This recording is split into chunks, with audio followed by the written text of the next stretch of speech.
So Christian Wilkins was released from the Las Vegas Raiders this week. Now, was it because a mishandled injury to his foot that the team is upset about? Or is it something a little bit more interesting? Something involving him and another teammate. Let's get into it.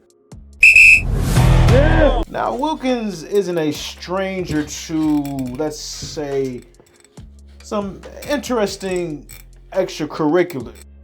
What the hell? But apparently, ESPN's Adam Schefter has the scoop on why the Raiders really got rid of Mr. Wilkins. People there inside the locker room, they say that Christian playfully went to kiss a teammate on top of his head, and those same people said that that player took offense to it.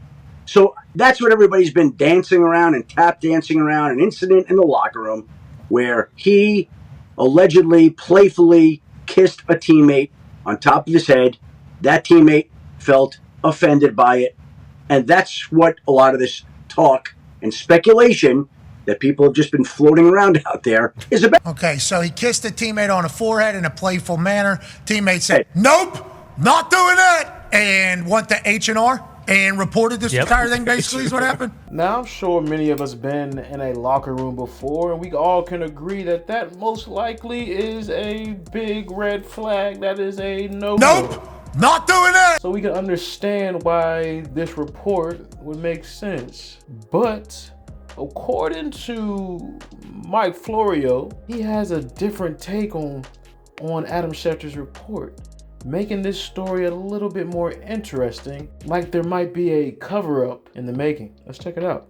Work your sources. Let's call it what it is. David Mulugeta represents Christian Wilkins. He's working Shefty to get Shefty to put a story out there that is favorable to Christian Wilkins. Let's just say what that is. Right. Let's put a favorable story out there so someone else will pay him a lot of money. That's how it works. That's how. And so why does the reporter do it? Because it pays off on the back end. For example, when Micah Parsons signs his contract, Schefter may be the first one to report it now because it's same agent representing both guys. That's the transactional nature of the insider game. Every once in a while, you eat a little shit.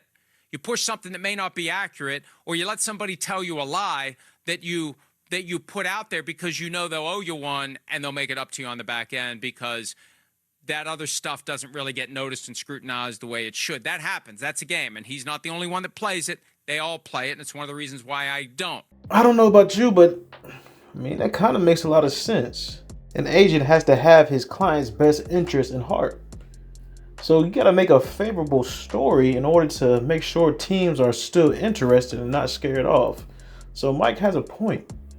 But I'm more interested into what y'all think. So please make sure to chop it up in the comments, because I definitely want to read what y'all think. Make sure to like and subscribe if you haven't already, and we'll catch you in the next one.